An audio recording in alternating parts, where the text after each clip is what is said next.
syukur kita ucapkan kepada Allah Subhanahu wa taala dengan mengucapkan kalimat alhamdulillahirabbil alamin, yang mana pada hari ini Allah masih memberikan kita kesempatan, kemudian nikmat kita dapat melangkahkan kaki, mengayunkan tangan ke masjid yang sama-sama kita cintai ini. Kemudian selawat berserta salam tidak lupa kita ucapkan kepada baginda kita Nabi besar Muhammad sallallahu alaihi wasallam dengan lafaznya yang suci, Allahumma salli ala sayyidina Muhammad wa ala ali sayyidina Muhammad. Adapun yang terhormat Al-Ustaz yang sudah dapat hadir kepada kita semua, kemudian yang terhormat pengurus masjid. Di antara alasannya karena yang pertama sekali membuat maulid Nabi itu dianggap oleh mereka sebagai diawali oleh orang-orang Syiah. Jadi orang yang menolak maulid Nabi itu karena udah alergi dulu dengan Syiah, walaupun itu tidak tepat, tapi itu dipopulerkan. Karena memang orang-orang Sunni menolak Syiah. Nah, supaya orang-orang Islam ini tak bermaulid Nabi, diprovokasi lah. Itu ajaran Syiah. Masa kalian ikut ajaran Syiah? Yang pertama. Yang kedua, otomatis saja karena tak pernah dibuat Nabi, berarti perbuatan itu pakai kaidah yang sudah dibatasi. Di antara kaidah yang dipakai oleh yang menolak maulid Nabi ini, kalau itu sesuatu yang baik pasti Nabi dah buat.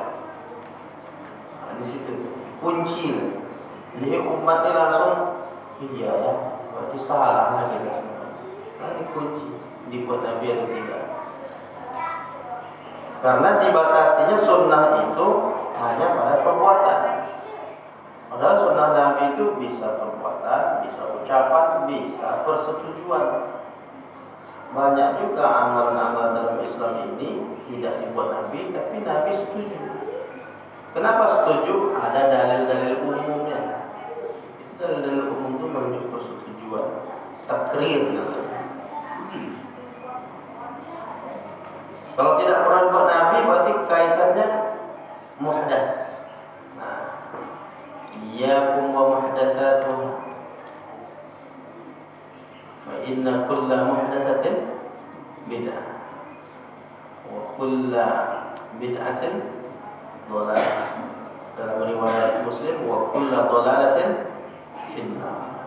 Itu sudah jadi tidak benar.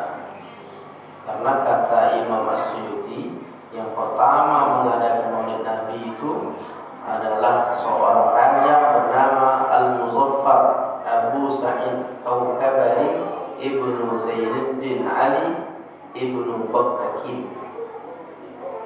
Mengapa dia buat kegiatan maulid Nabi? Seperti apa maulid Nabi yang dilakukan oleh Raja Al-Muzaffar ini? Dijelaskan oleh Imam As-Suyuti dalam kitab Al-Hawi lil Fatawa. Wa awwalu man ahdatsa fi'la dzalika sahibu Irbil al-Malik al-Muzaffar Abu Sa'id Kaukabari Ibnu Zainuddin Ali bin Battakin, ahadul mulukil amjad wal kubara wal ajwal, wa kana lahu athar. Sampai sekarang di Mesir orang kalau masuk bulan Rabiul Awal suka bersedekah. Apa yang bisa? Mahasiswa Mesir itu paling senang bulan Rabiul Awal ini. Kenapa? Makan gratis. Orang senang berbagi. Bulan Rabiul Awal, hari kelahiran.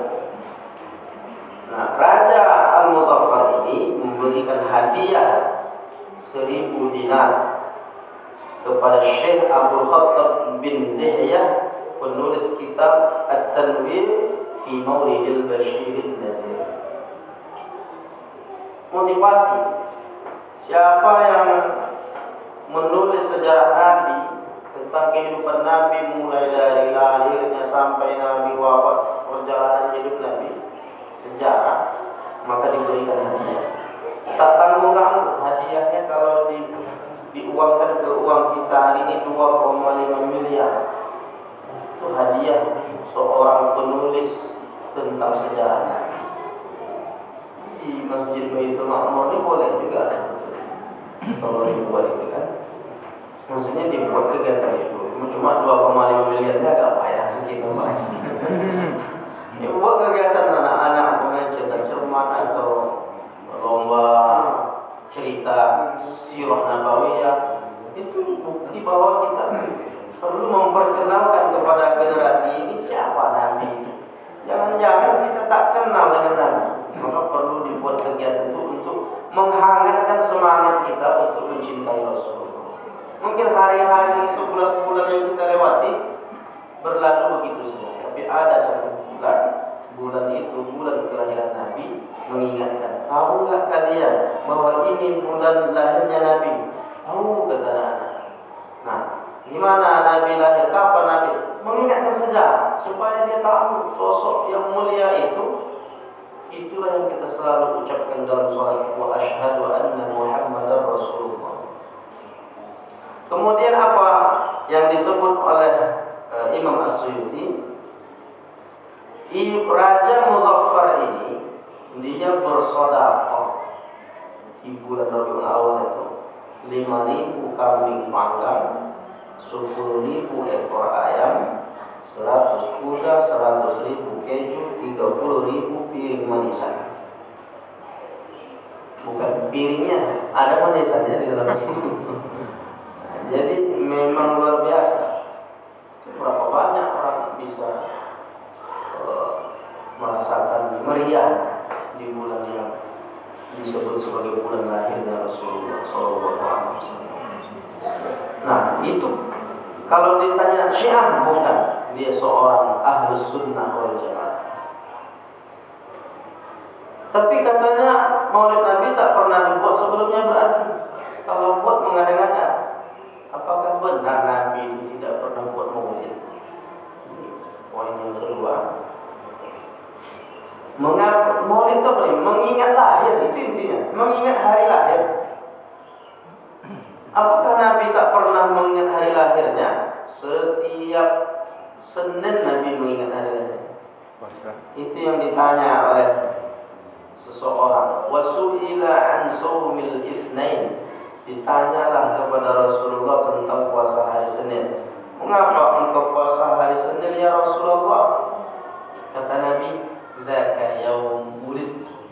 Pada hari Senin itu aku dilahirkan. Ingat tak dia hari lahir? Ingat. Kalau mau buat maulid itu terus setiap Senin mengingat lahir Nabi.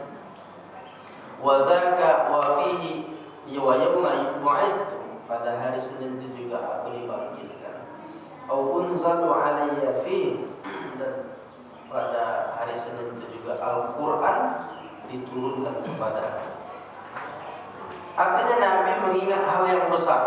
Hari kebangkitan itu hari yang besar. Hari diturunkan Quran hari yang agung. Hari lahir Nabi itu juga hari yang besar. Maka Nabi memperingati hari besar itu dengan ibadah. Bentuk ibadahnya apa? Di antaranya berpuasa.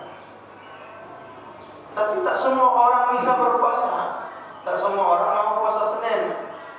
Masyarakat yang banyak manusia ini, kaum umat Muhammad ini, tak semuanya puasa hari Senin.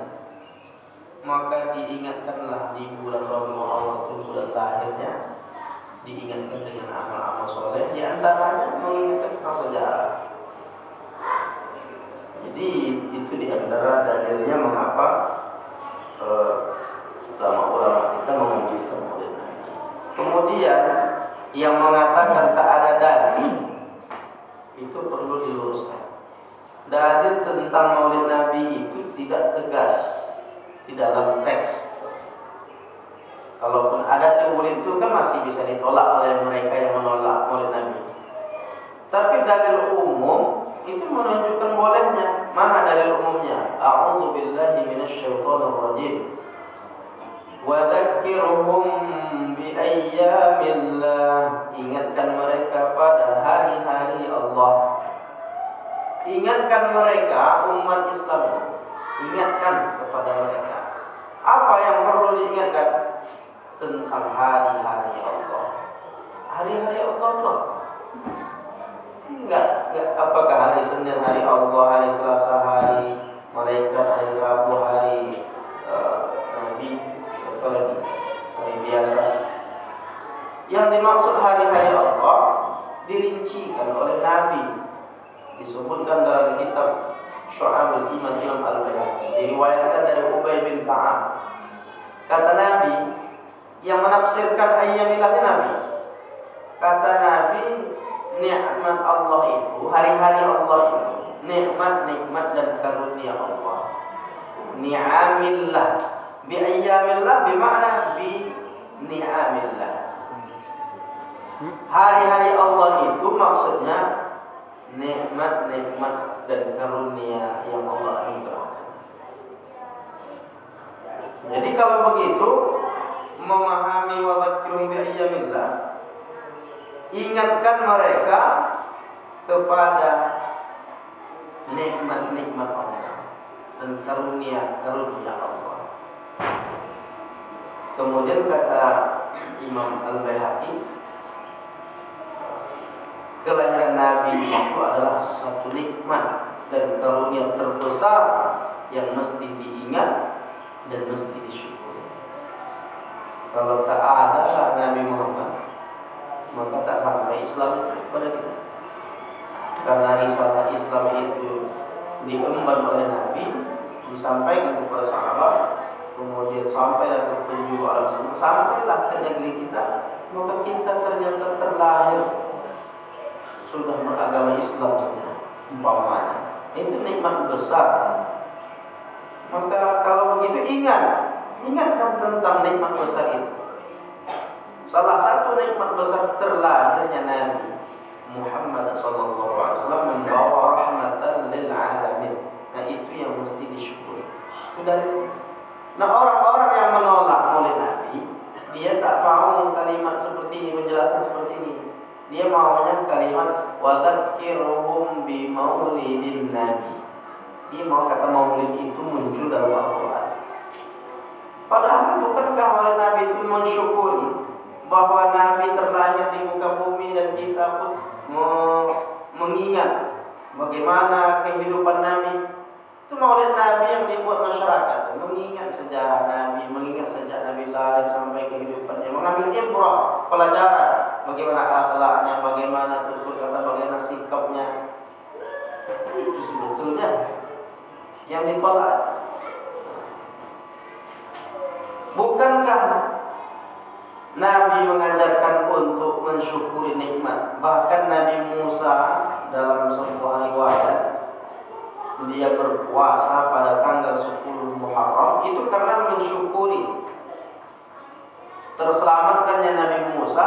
Orang-orang Yahudi berpuasa tanggal 10 karena Allah selamatkan Nabi Musa dari Fir'aun, orang-orang Bani Israel.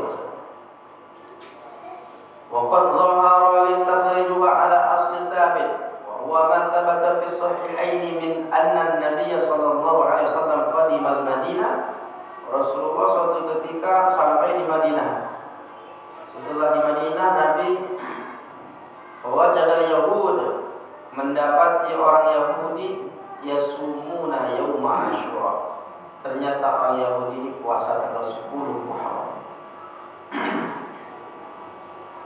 Fasa'alahum, lalu Nabi bertanya kepada mereka, faqalu, maksudnya bertanya, kenapa kalian puasa pada hari ini, tanggal 10 Muharram? Mereka menjawab, yauma huwa yaumun aghraqallahu fihi Fir'aun. Hari ini adalah hari ditenggelamkannya Fir'aun, wa najja Musa, dan hari ini juga Allah selamatkan Nabi Musa.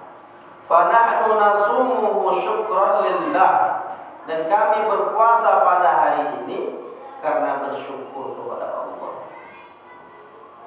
Fayustafadu minhu fi'la syukri lillah, maka diambillah faedah dari selamatnya Nabi Musa itu dengan cara bersyukur ala ma min bihi fi yaumin muayyanin, atas hari yang ditentukan.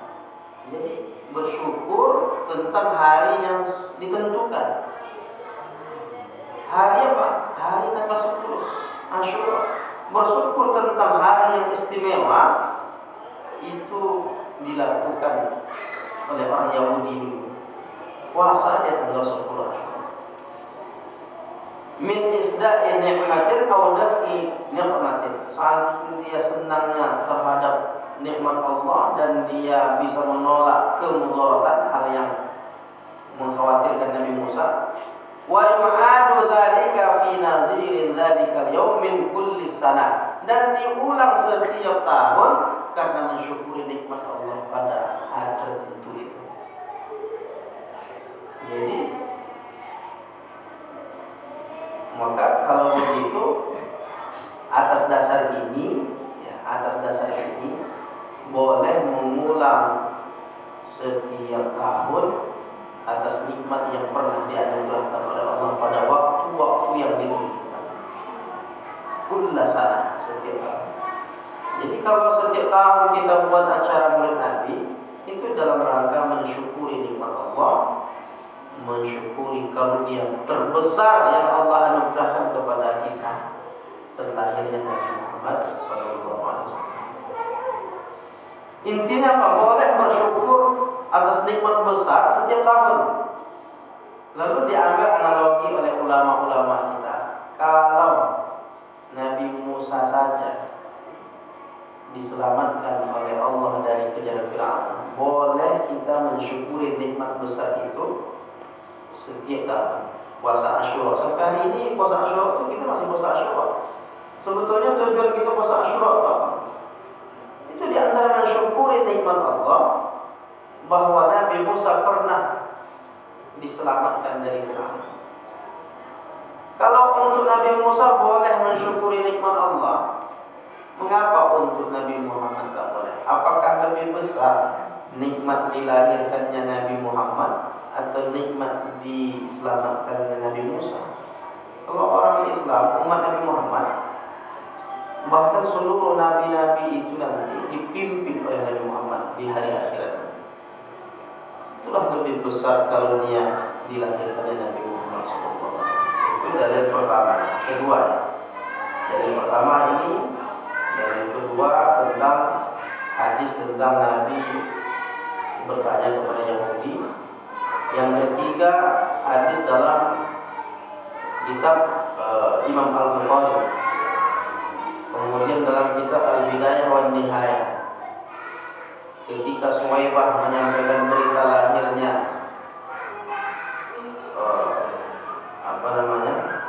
putra saudaranya. Jadi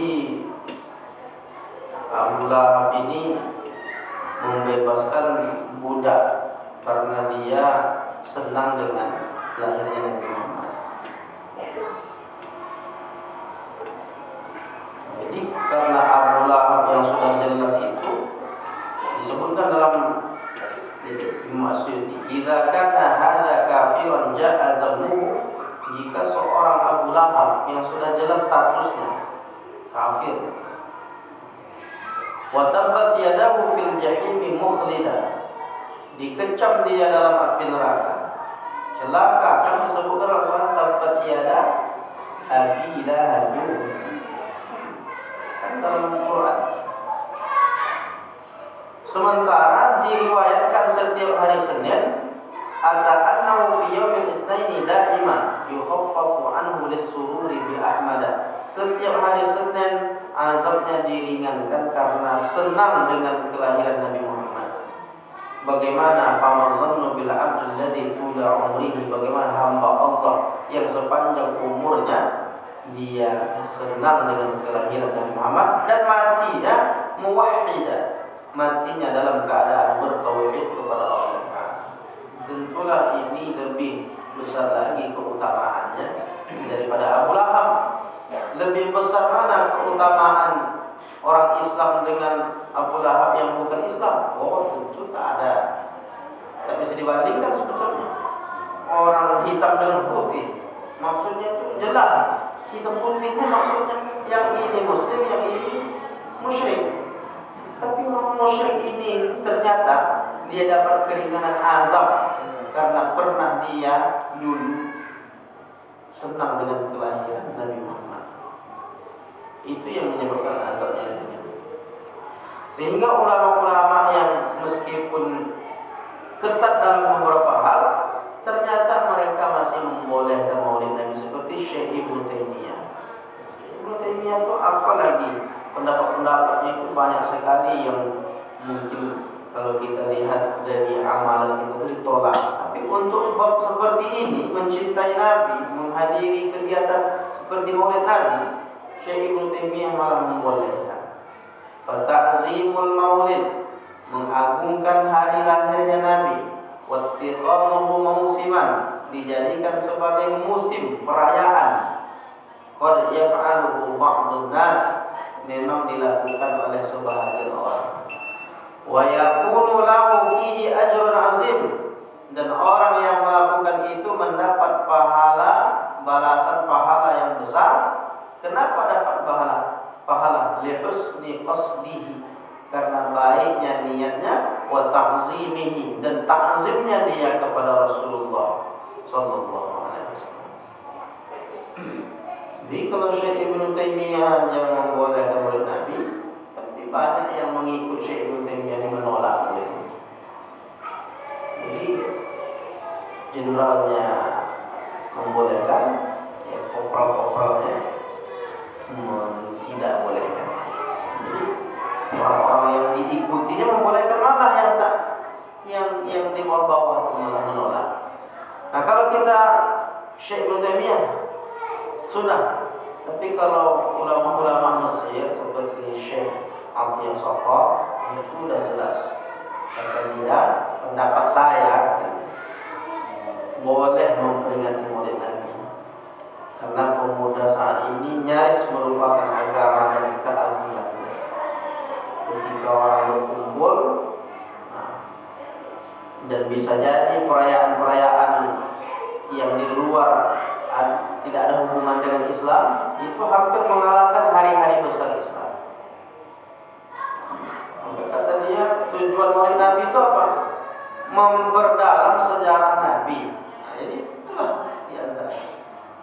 di tempat kita maulid Nabi itu seperti apa? Ya ceramah menjelaskan tentang sejarah Nabi. Yang menariknya, sebetulnya yang menolak itu dia alergi aja dengan istilah maulid itu. Karena kalaupun bulan Rabiul Awal ada juga kajian sirah Nabi, hadiri daurah sirah Nabi. Itu apa namanya itu? Maulid lah itu kalau kita namanya. Cuma tak mau menyebut maulid ganti sirah. Udahlah ganti aja lah nanti istilah maulid dengan sirah, supaya tidak dianggap bid'ah gitu kan. Jadi hanya penamaan, orang udah alergi. Padahal intinya juga mengkaji sirah. Coba ustaz-ustaz yang ceramah-ceramah maulid Nabi itu bicara tentang apa? Pada umumnya bicara tentang kapan lahir Nabi, apa hikmahnya yang kita ambil, bagaimana keagungannya, bagaimana budi pekertinya. Itu yang mau ditiru. Orang tidak mau berkumpul, tapi tidak dimanfaatkan untuk berdakwah, mengikuti baginda Rasulullah dalam akhlaknya, perilakunya. Itu mengambil hikmah-hikmah momentum di hari-hari besar. Membuat peninggalan yang dapat mengabadikan peringatan maulid, bangun masjid, lembaga pendidikan, amal baik, mengaitkan antara orang yang melihatnya dengan Rasulullah dan sejarah hidupnya. Itu inti maulid. Ini Syekh Abdul Safar. Kemudian ada lagi Syekh Sayyid Muhammad Alawi Al-Maliki. Apa tujuan maulid Nabi itu? Kata Syekh Sayyid Muhammad Alawi Al-Maliki, perkumpulan maulid itu sarana untuk mengajak orang kepada Allah. Kesempatan emas yang semestinya tidak boleh dilewatkan. Dai-dai ulama mesti mengingatkan umat ini tentang Nabi, tentang akhlaknya, adab sopan santunnya, keadaannya, ahwalnya, sejarah cara hidupnya, muamalah, ibadahnya, memberikan nasihat kepada umat Islam, menunjukkan jalan kebaikan, kemenangan, memperingatkan umat akan musibah, bid'ah, kejelekan dan fitnah. Bid'ah itu memang perlu diingatkan, tapi yang betul-betul bid'ah. Jangan menuduh bid'ah itu salah. Kalau bid'ah sebut bid'ah, tapi kalau Maulid Nabi disebut bid'ah, enggak tepat. Itu begitu ulama memahami tentang permasalahan Maulid Nabi. Itu barangkali kajian kita tentang fenomena yang terjadi setiap tahun. Walaupun ini pernah juga saya sampaikan, tapi paling tidak ini mengingatkan kita jangan terikut-ikut disalahkan lagi ya. Oh iyalah, berarti salah. Yang opinionis Pak Haji sana udah sampai. Jangan sampai kita salah menilai. Silakan Pak, karena anda menunjuk tempatnya. Artinya sudah tanya jawab gitu. Kata-kata kunci tadi itu memang ada Ustaz. Seperti lau kana khairan sabaku alaih. Dengan dalil itu dia menantang kita gitu Ustaz. Iya. Satu lagi ada kalimat yang mereka juga yang punya gitu Ustaz. Iya. Kita Pak Amir, kita mencari selamat aja lah. Nah kayak gitu. Itu bagaimana Ustaz dua kalimat ini Ustaz? Sudah di mic-nya ini berarti. Saya mau menunjukkan tapi tak keluar. Itu pernyataan Al-Quran yang diplesetkan. Laukana khairan, kalau dalam Al-Quran itu la sabaquna ilaih, kalau jemaah sabaquna ilaih. Kalaulah Quran itu benar-benar wahyu dari Allah, kalau benar Quran itu, pastilah sejak dulu orang sudah mengikutnya. Ini engkau baru buat kalimat-kalimat ini ya Muhammad. Kalau benar sejak dulu lagi orang. Pastilah orang-orang dulu sudah meyakini Al-Quran ini. Itu kalimat orang kafir dipakaikan untuk menyalahkan orang Islam. Lau kana khairan la sabaquna ilaihi. Kalaulah baik, pastilah mereka sudah mendahului. Ini kan kalimatnya tampak betul, tapi dipaksakan untuk menyalahkan orang Islam. Lihat di Quran ini, masa bakuna itu kalimat orang kafir dipakaikan untuk menyalahkan orang Islam. Jadi problemnya di situ. Ya orang jadi dikhawatirkan, ditakut-takuti. Kalaulah ini baik, pastilah dah dibuat. Jadi kata berarti pakem kan, dikasih batasan itu. Coba lihat penjelasan para ulama tentang itu. Mengapa sahabat dulu tak buat? Ini belum saya jelaskan. Kan ceritanya tadi kalaulah itu baik, pastilah itu sudah dilakukan oleh orang-orang sebelumnya. Coba lihat penjelasan Syekh Yusuf Qaradawi.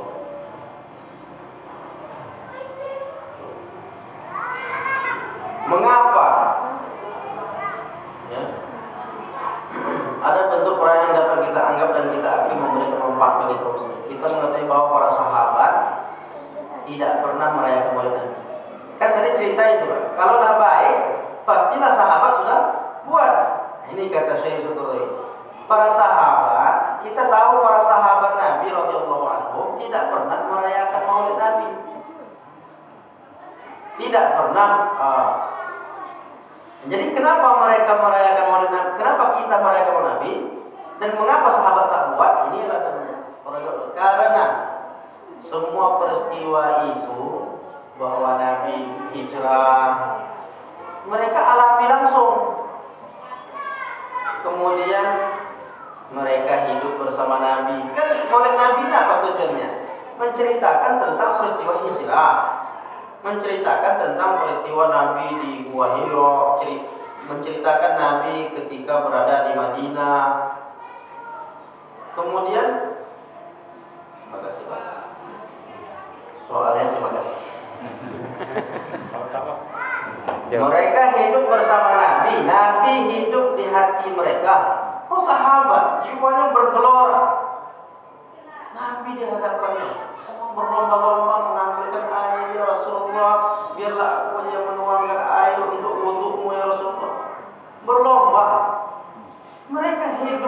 langsung nampak sosok mulia itu. Kita tak nampak. Gimana lah cara menjelaskan bahwa Nabi itu sosok mulia? Susah untuk menjelaskan sampai seperti yang dialami oleh sahabat. Jadi sahabat tak perlu mengadakan maulid Nabi. Setiap hari mengingat Nabi. Tujuan maulid Nabi itu mengingat Nabi. Mereka jumpa Nabi itu apa buat maulid? Nah, jadi memang orang itu tak paham. Kalau dah ini baik, tentulah sahabat buat. Dia tak paham bahwa sahabat itu dah jumpa Nabi. Untuk apa buat maulid? Maulid itu untuk mengingat Nabi. Tapi sirah pun ingat Nabi kok boleh. Kami tak maulid, kami sirah. Sami mawon, Pak. Nah, jadi itu istilahnya. Kemudian apa katanya? Kami, kata Sa'ad bin Abi Waqqas berkata, kami bercerita kepada anak-anak kami tentang peperangan Rasulullah. Anak-anak sahabat ini kan tabi'in. Tabi'in tak buat juga, tapi kami ceritakan kepada mereka. Ceritakan kepada anak-anak umat Islam ini, anak-anak sahabat ini, disinilah Rasulullah patah giginya. Dihafal-hafalkan kisah-kisah. Disinilah Nabi ketika perang Badar, Uhud di sini, Khandaq di sini, Khaibar. Mereka menceritakan kepada anak-anak mereka tentang berbagai peristiwa dalam kehidupan Rasulullah. Oleh karena itu, tidak perlu diingatkan lagi tentang peristiwa tersebut. Nah, anak kita gimana? Mau ke sana aja Covid, mau umroh payah. Gimana mau menceritakan tentang menunjukkan tempat-tempatnya? Maka dibuat itu untuk mengingatkan, menceritakan aja. Mumpung mengingatkan ini hari lahir Nabi nih sekarang nih, umroh awal. Kadang-kadang orang tak ingat juga kalau hari-hari lain. Maka sebetulnya bagusnya setiap hari kita ceritakan. Tapi momentum orang mau berkumpul, nah di situ waktu diceritakan. Jadi Syekh Yusuf Qaradawi menganggap perayaan Maulid Nabi itu tujuannya untuk mengingatkan sejarah tentang Nabi. Sekarang boleh tak mengingatkan sejarah tentang kehidupan Nabi? Intinya itu Maulid Nabi itu mengingatkan tentang peristiwa, akhlak, adab, sopan santun, mengingat tentang kehidupan Rasulullah. Intinya itu. Dan di mana letak salah? Jadi tidak relevan lagi kalimat kalaulah ini baik, tentulah kami, tentulah mereka sahabat dan melakukannya. Sahabat tak perlu melakukannya karena mereka langsung jumpa dengan Nabi. Definisi sahabat itu menlakian Nabi, siapa orang yang bertemu dengan Nabi, wa amana Nabi, beriman kepada Nabi, wa mata ala Islam, wafat dalam keadaan beragama Islam. Jumpa yang berbeda. Andailah orang-orang yang membid'ahkan itu ada dia di sini, terus kita buat acara maulid, tiba-tiba datang lagi. Umpamanya dia berdebat, ini bid'ah nih, langsung ceramah. kira apa yang terjadi? Makanya lahir syair-syair keindahan itu apa? Itu sudah gimana cara mengekspresikan kecintaan kepada Nabi itu. Lau kana bainana al-habib, itu kan cinta. Andai kan engkau ada di sini ya Rasulullah, nangis hati. Paham dia cinta Nabi, tak berani dia bid'ah. Oh cinta Nabi kok bilang.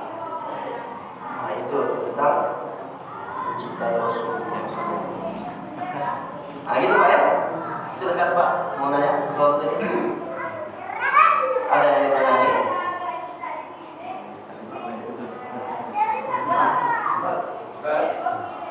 Iya Pak. Iya iya Pak. Merayakan ulang tahun anak angka segala macam gimana dalam Islam? Pakai lilin. Nabi merayakan dikasih apa gitu kan?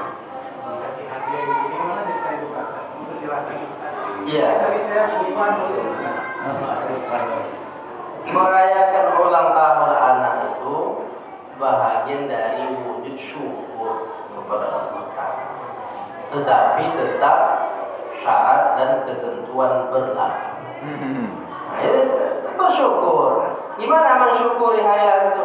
Oh nah, ini umurmu sudah 18 tahun. Nah, kalau udah mulai dewasa atau umurku udah 7 tahun. Nah, 7 tahun ini kalau diingatkan sholat. engkau udah 10 tahun nah ini kita makan-makan enak hari ini ya. Tapi ingat 10 tahun ini kalau belum mau juga sholat bawa ukur. Karena kata Nabi, kalau sudah berumur 10 tahun tak mau sholat, itu bagian dari pendidikan, mensyukuri undang ustaz atau tokoh masyarakat kita namanya syukuran, masyarakat itu syukuran. Dan syukuran itu amal dalam Islam. Seperti yang dilakukan oleh Itban bin Malik. Itban bin Malik dia buat masak-masakan, diundang Nabi untuk syukuran. Itu ada dalam Sahih Bukhari itu. Jadi kalau ada orang melarang syukuran itu, ada hadis dalam Sahih Bukhari. Diundang Rasulullah, ya Rasulullah, datanglah ke rumah, ambil barokah. Tak doa. Maka Nabi berdoa. Bahkan lagi sholat sunat Nabi ini dimintanya, ya Rasulullah, tolonglah engkau sholat sunat di rumahku ini, ambil barokah.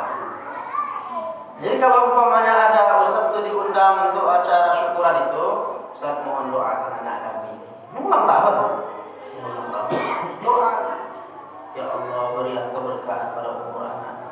Wa ballighu sampai ke umurnya sehingga dia dewasa dan mudah berharap semoga dia bisa mengisi dengan amal-amal soleh. Doa baik di mana sana? Cuma kalau masalah titip dia itu salah, kan? Itu cuma tradisi-tradisi yang sebaiknya kita tidak ikut-ikutan. Yang penting tujuan itu bahwa kita mengingatkan bahwa anak ini umurnya dari 7 menjadi 8 agar apa? Agar dia sadar. Ketika umurnya segini, tahap-tahapnya dia harus begini. Dewasa, pandai-pandai membawa diri, doa, ceramahlah singkat, beri nasihat. Itulah yang terbaik. Mengingatkan tentang kebaikan. Ini tidak salah. Walaupun sebetulnya mengingatkan tentang kebaikan itu setiap hari, tapi ada hari spesialnya, hari lahirnya, sehingga ketika di hari lahir itu dia pun menjadi lebih diberi semangat. Jadi sama dengan Maulid Nabi ini, menghangatkan semangat cinta kepada Nabi. Mungkin hari-hari lain kita juga cinta kepada Nabi, tapi kapan menghangatkan, memberi semangat lebih itu, mencasnya itu, nah itulah di waktu-waktu khusus. Dan itu tidak kita wajibkan. Mau buat, tak buat tak apa-apa. Tetapi kalau dibuat, memberi motivasi untuk berbuat lebih baik lagi. Intinya seperti itu lah. Apa itu? Hari lahir. Bukan membuat kegiatan-kegiatan yang bertentangan dengan syariat, tapi bersyukur atas karunia Allah. Gitu Pak ya? Kita baca ini. Ini dah ada apa? Ada berbunyi tadi kan? Assalamualaikum warahmatullahi wabarakatuh. Tolong terangkan apa itu Syiah, apa itu Sunni. Ini Pak SKS nih Pak. Iya. Wah, ini cerita Syiah. Satu semester ya. Tak pakai bapak. Tolong. Jadi Syiah ini ajaran yang menyimpang. Jadi kalau kita masukkan ke dalam kategori Syiah Rafidhah atau Syiah yang dikatakan, ada Syiah itu yang selaras dengan Sunni, Syiah Zaidiyah, tapi dia sudah hampir punah. Mungkin ada satu-satu lagi. Tapi Syiah yang sedang berkembang itu hari ini, Syiah yang menyimpang. Ada kelompok-kelompok lagi dalam Syiah itu sebenarnya. Ada yang paling tinggi itu sampai mengatakan bahwa Allah itu salah. Seharusnya Allah itu menurunkan wahyu bukan kepada Nabi Muhammad. Wahyu itu idealnya kepada Ali. Dia orang yang mendewakan, mengistimewakan Ali berlebihan, melaknat selain Ali. Jadi yang masuk surga itu dari sahabat Nabi itu cuma 3 orang. Suhaib, di antaranya Salman Al-Farisi, kemudian Ali bin Abi Thalib, ada satu lagi. Tolha. Nah, itu kenapa? Karena dia orang sia-sia. Jadi karena dia ini sahabat yang yang dianggapnya paling istimewa, hanya mereka saja. Yang lain itu Umar bin Khattab itu dilaknat, kemudian Abu Bakar itu masuk neraka, apalagi istri Nabi, itu dihinakan mereka. Jadi ajaran-ajaran yang menghina sahabat Nabi ini tentulah menyimpang sekali. Itu diantara penyimpangan yang ada dalam syariat. Kemudian ajaran-ajaran yang menyimpang lagi adalah bahwa sholatnya cuma 3 waktu. Sholat subuh, zuhur, sama maghrib. Jadi kalau isya sama asar dijamak. Jadi asar itu tarik aja ke zuhur, kemudian isya tarik ke maghrib. Kenapa? Aqimus sholata liduluki syamsi ila ghasaqil lail wa qur'an. Karena dalam Quran cuma 3 waktu katanya. Asar. Kalau kita 5, kenapa? Karena hadis-hadis menjelaskan ayat itu iya, tapi tambah lagi hadis-hadis lain. Karena sumber hukum Islam itu Al-Quran dan hadisnya. Mereka mengatakan 3 cuma waktu. Jadi itu tentang Syiah. Kalau Sunni ya umat Islam mayoritas di dunia ini ya Sunni, Ahlus Sunnah wal Jamaah. Kan tidak sampai 4 SKS kan? Cuplikan dari itu. Perlukah memperbaiki bacaan imam yang keliru panjang pendeknya? Penjelasan imam dan makmum bulan lalu belum selesai. Ditagih nih kan. Kemudian boleh di lain kesempatan dibahas lagi, insyaallah. Rukun awal, berarti rukun akhir kita bahas lagi nanti. Penjelasan tentang imam dan makmum. Nah, cuma gimana? Perlu tak memperbaiki bacaan imam yang keliru panjang pendeknya? Kalau memang kita berada di suatu tempat, imam itu memang banyak salah, dan kita pun orang baru di sana, tak diketahui atau baru singgah di suatu tempat, imamnya yang banyak panjang pendeknya keliru. Kita luruskan aja, kita perbaiki. Membenarkan. Dan lisan kita pelan aja. Karena kalau banyak betul nanti panjang pendeknya keliru kita perbaiki, tak selesai dia baca. Alhamdulillahirabbil alamin. Alamin. Tak tahu dia maksud kita gimana. Itu kurang panjang aja Pak. Habis batal sholat kita. Nah, jadi gimana caranya perbaikiannya? Itu kalau memang kita berada di suatu tempat yang orang tak tahu kita. Tapi kalau di suatu tempat yang kita tahu ada orang yang afdal, mestinya yang afdal itu yang maju. Jadi dia memang tadi terlambat. Jadi caranya, solusinya diperbaiki aja. Kadang-kadang ini problemnya bisa bermasalah nih. Kalau sampai dia kesalahannya jadi merubah makna, itu kan bisa berbahaya. Khususnya pada surah Al-Fatihah. Tapi kalau pada surah-surah itu sholat masih bisa tetap dinilai sebagai sholat berjamaah walaupun keliru. Tapi tentulah kita tak mau membiarkan kekeliruan itu terus. Maka kita perbaiki saja secara lisan kita dengan perlahan, sir. InsyaAllah ini kelanjutannya nanti kita akan bahas. Assalamualaikum. Siapa pencetus bacaan tahtim? Apakah urutan zikir tahtim itu ada anjurannya seperti al-ma'surat? Al-ma'surat itu disusun oleh Syekh Hasan Al-Banna. Dialah yang pencetus Ikhwanul Muslimin di Mesir. Dia punya melihat politikan waktu itu umat Islam ini gimana cara menguatkan jamaahnya. Akhirnya sebetulnya zikir-zikir maksurat itu dari hadis-hadis Nabi yang dikumpulkan oleh Syekh Al-Banna, jadilah rincian. Sama dengan tahtim tahlil yang dibuat di masyarakat kita itu ulama-ulama negeri kita yang menyusun. Dan itu tidak wajib begitu. Cuma kita menghormati ulama. Yang jelas isinya bahagian dari zikir-zikir. Sama dengan zikir setelah sholat itu. Siapa yang nyusun? Ya ulama-ulama juga. Apakah ada susunan dari Nabi? Tak ada. yang ada tuh hadisnya terpisah-pisah. Istighfar salasan. Rasulullah kalau sudah selesai sholat dia beristighfar 3 kali. Dalam hadis lain, idza faragha, apabila Nabi selesai salam, dia baca la ilaha illallah wahdahu la syarikalah. Dalam hadis lain, apabila Nabi selesai salam, dia baca salasan.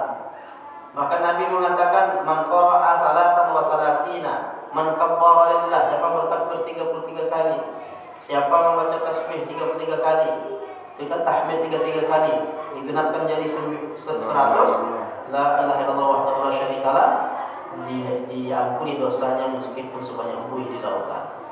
Wa in kana misla zabil bahri. Nah, itu di sekian banyak hadis-hadis terpisah itu digabungkan oleh ulama kita. Makanya enggak sama semua antara imam-imam masjid itu. Kadang ada yang membaca Allahumma ajirna minan nar, kadang ada yang membaca Allahumma antas salam, ada juga Allahumma la mani'a lima a'taita wala, ada juga yang tidak baca itu. Karena ada juga yang mendahulukan, ada yang mengakhirkan. Nah, itu semuanya tidak ada masalah. Masalah tahtim susunan itu ulama-ulama dulu lah. Walaupun mereka kadang yang menulis kitab-kitab itu dia tak menyebut nama. Kalau tuntunan sholat lengkap dia menyebut nama Dr. Muhammad Rifani. Tapi kadang-kadang yang zikir-zikir seperti itu mereka tak mau menyebut nama. Tapi intinya itu mereka ulama-ulama yang banyak kitab-kitab terdahulu itu tak disebut namanya. Karena ini zikir hariannya boleh orang mengamal tersebut, selagi tidak bertentangan isinya.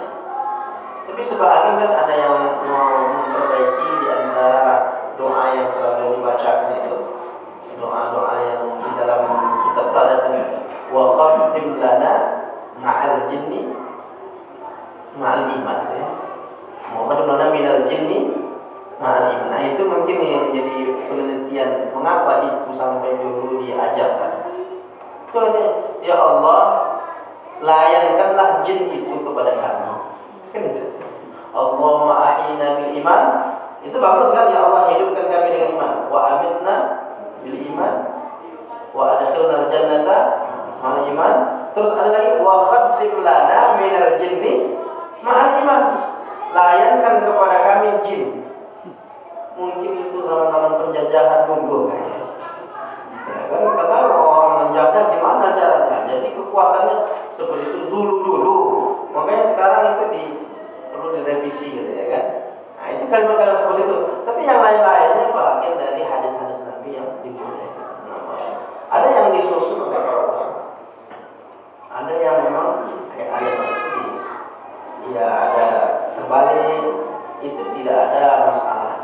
Itu semuanya ijtihad, sifatnya ijtihad. Ustaz, jadi kalau yang masalah membaca tadi, kan kadang-kadang yang selama ini di kampung-kampung kan putus-putus ganti-gantian membaca surah Al-Baqarah itu atau Al-Fatihah gitu. Mana lebih bagus sama-sama ada baca dari awal sampai akhir atau putus-putus gitu, Ustaz? Yang mana tuh? Yang putus-putus itu Alhamdulillahirabbil alamin arrahmanir rahim maliki yaumiddin iyyaka na'budu wa Sambung iyyaka sama nasta'in. sebelahnya gitu. Yang ganti-gantian gitu. Nah, mana lebih bagus baca ganti-gantian daripada kita sama-sama membaca gitu. Itu tuh sebetulnya untuk variasi ya. Tujuannya itu untuk apa ya? Untuk memberikan biar nggak bosan aja. Sebetulnya boleh-boleh aja. Dia baca juga pelan-pelan. Ini baca juga.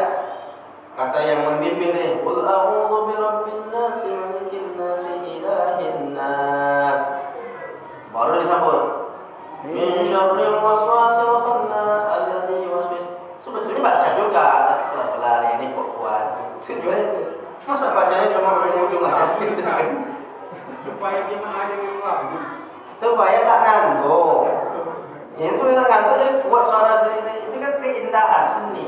Jadi ulama-ulama dulu itu paham seni. Nah, jadi itu tujuannya apa? Ya keindahan. Dia tetap baca itu Pak. Cuma karena itu dianggap macam menyambung, akhirnya tak dibacanya gitu kan. Baru baca tidak pelan-pelan. Nanti ini ada keindahannya. Tak ada masalah itu. itu bagian dari membaca Quran secara jamaah. Ini kalau umpamanya tokoh masyarakat. Ya, kalau kita kan tidak ada lagi yang ngantuk-ngantuk udah paham tentang apa ini serius, udah kita baca sama-sama aja. Ya enggak bagus. Tetap tidak juga disalahkan kalau ada yang separuh-separuh, tapi tetap diusahakan tetap membaca dengan benar. Itu bahagian dari keindahan aja sebenarnya. Yang salah itu yang tak membaca.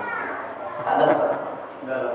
dalam ada membaca Al-Quran kan apabila satu orang membaca yang lain itu mendengarkan itu kalau kita baca sama-sama ada apa gitu, ada juga dipermasalahkan oleh orang. Wa idza quri'al Qur'anu fastami'u lahu wa ansitu la'allakum turhamun. Apabila Quran dibacakan, maka dengarlah dan diamlah, mudah-mudahan kepada Rahman. Ayat itu bicara tentang khutbah Jumat. Khatib itu membaca ayat itu. Kalau berkhutbah itu kalau khatib sedang berkhutbah, diam, jangan pula engkau baca Quran di sana. Wa idz qulta li sahibika, kalau engkau katakan kepada kawanmu, diam, faqad lawa, tak engkau telah berbuat perbuatan lawa. Siapa yang berbuat perbuatan lawa, fala jum'ata, tiada Jumat baginya. Jadi ayat itu bicara tentang khutbah, di antaranya tafsirnya seperti itu. Jadi tak bisa dihukumkan kepada orang yang baca Quran bersama-sama. Syekh Ibnu Taimiyah membolehkan qiraah idarah dalam berkumpulan baca sama-sama atau satu-satu yang menyimak, boleh-boleh, bersama-sama boleh. Kemudian satu membaca, yang lain mendengar juga boleh. Jadi itu tidak ada larangan. Mungkin itu juga alasannya kenapa ada orang melarang baca sama-sama kan? Ya, itu kata. Tapi itu tak ada alasan. Cuma cara dia menyalahkan itu pakai ayat tadi. Berarti memasangkan ayat itu tidak pada tempatnya. Ayat itu bukan melarang orang baca sama-sama. Bukan melarang orang baca sama-sama. Kalaulah baca Quran, berzikir tak boleh sama-sama, itu panjang ceritanya kan? Bukankah baca Quran itu bahagian dari zikir? Iya. Terus zikir sama-sama kenapa? Talbiyah zikir sama-sama. Labbaik Allahumma labbaik. Sama. Itu takbir apa lagi? Takbir hari raya. Allahu Akbar, Allah. Sama-sama. Kalau dilaranglah berzikir sama-sama, baca Quran sama-sama, larang tuh zikir talbiyah, kemudian zikir takbir hari raya, larang sama-sama kan? Jadi boleh bersama-sama baca Quran. Cuma kadang ada orang memaksakan baca Quran, baca terjemah, dipakai kan? Sama dengan ud'u rabbakum tadarru'an wa khufyah wa dunal jahri minal qawli. Berdoalah engkau atau berzikirlah kepada Allah dengan ketundukan, rasa takut kepada Allah dan tanpa mengeraskan suara. Dipakaikannya ayat itu untuk melarang orang zikir dengan mengeraskan suara. Ayat itu bicara tentang Nabi Muhammad dulu di Mekah ketika sholat. Ketika sholat baca kuat, diejek oleh orang musyrik. Turun ayat itu. Wala tajhar bi sholatika, jangan engkau kuatkan lagi. Karena nanti akan diejek. Sekarang kita baca zikir kuat. Khawatir kita yang ngejek itu, yang khawatir kita. Jangan sedikit banyak pengaruh orang jadi lihat dulu. Ngejek zikir berjamaah. Zikir baca Quran jamaah boleh. Salah orang yang zikir berjamaah atau baca Quran berjamaah. Orang yang tak pernah baca Quran itu tak pernah diajak untuk zikir. Salah katanya zikir. Orang yang tak pernah berzikir, tak pernah sholat, kok enggak dilarang, kok enggak diingatkan. Jadi ini persoalan besar umat ini kita pahami dengan bijaksana. Jadi semuanya ada jawaban. Jadi amalia. Tapi kita harus, saya ulang sekali lagi, tegas. Yang memang tidak boleh sama sekali, jangan kita boleh-bolehkan. Yang ringankan. Tapi kalau ada dalil-dalil umum, jangan juga kita celah amalan-amalan yang sudah dilakukan itu selagi masih ada dalil-dalil umumnya, juga tidak ada masalah. Ada yang terakhir yang di sini kan. Ini kan tidak pernah kita sampaikan. Cukuplah dulu ya. Cukuplah dulu. Insyaallah kita jumpa lagi. Cukup Pak ya, tidak ada pertanyaan habis ya. Ini maksudnya mau menjelaskan kenapa boleh mengingat Syekh Ibnu Utsaimin, tapi mengingat Nabi tidak boleh. Sampai dibesar-besarkan tuh pena Syekh Ibnu Utsaimin dimusibah, tapi kuburan-kuburan sahabat Nabi itu dihancurkan, dibuat WC di sana. Takut orang syirik. Tapi yang begini-begini boleh buat museum, mengenang. Jadi masalah juga yang menolak-menolak.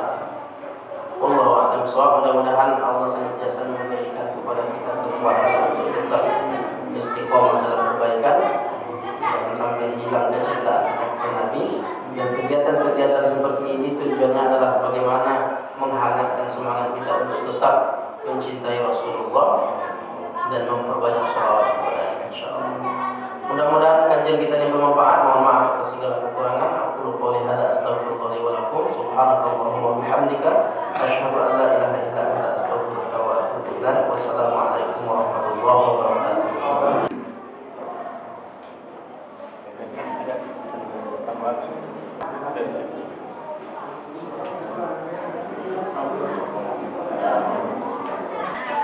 Belum dipakai ya? Belum. Semua belum.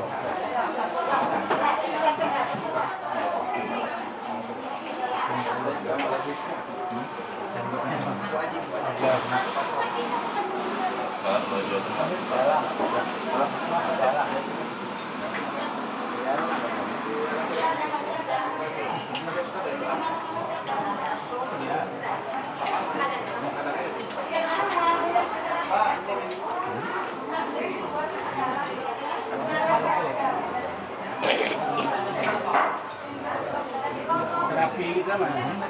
Ya, Pak. Dia ke apa? Ke bumbu. Nengok anak. Ya, betul.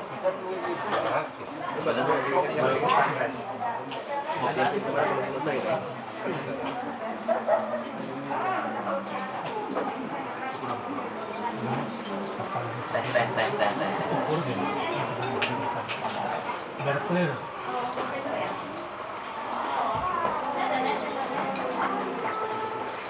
Dua kalender yang apa? Bisa ditip.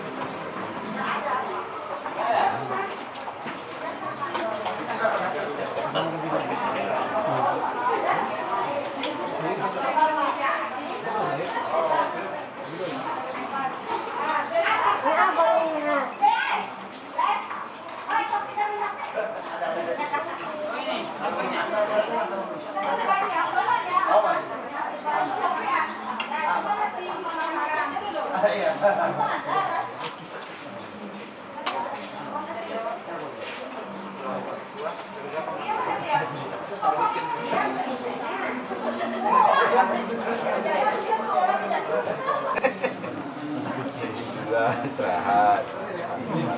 Kerjaan lagi. Saya tadi nggak nampak ini tuh. Nyai. Nggak nampak, tadi nggak nampak. Sama semua kan Pak? Saya tahu dari itu ya. Yang itu namanya Pak. Kalau di rumah. Lagi di rumah.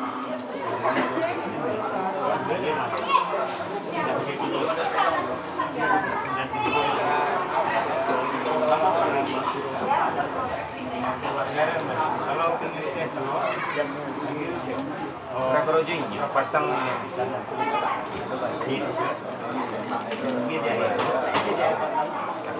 balik perkiraan. Kemarin kita panen berhari. apa? Kemarin kita apa? Mandinya di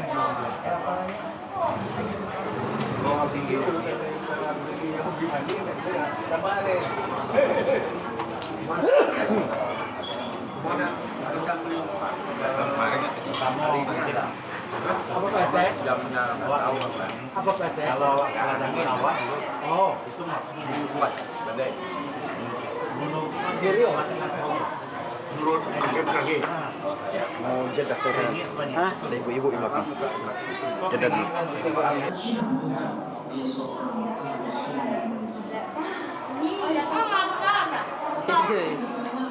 Ini calon-calon pemimpin Islam.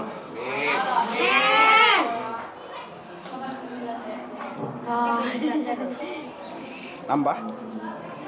Bang Adin nambah, Bang Adin? Kenyang. Udah man? Iman nambah nampak tuh? Udah habis sepiring tuh? Iya kan? Mantap. Ini kok lari-lari tadi?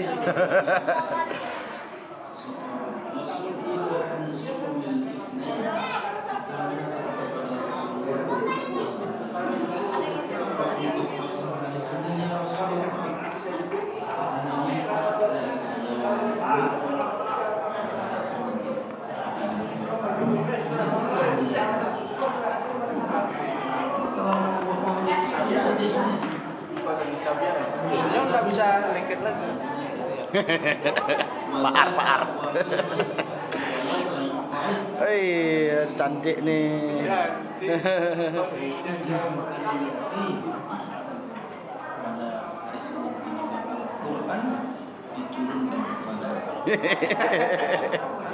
Pak, pulang Pak. Udah, ayah.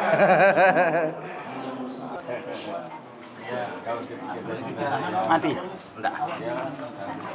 Lama ya, udah sejam itu ya. Iya, betul.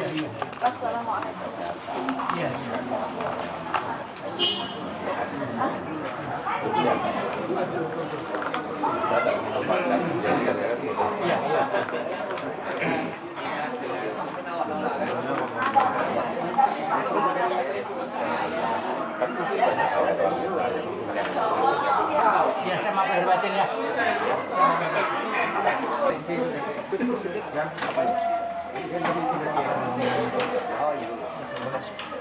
Ini di satu sisi ngaku-ngaku sebagai kita alami itu satu salah ada masih selera gitu masih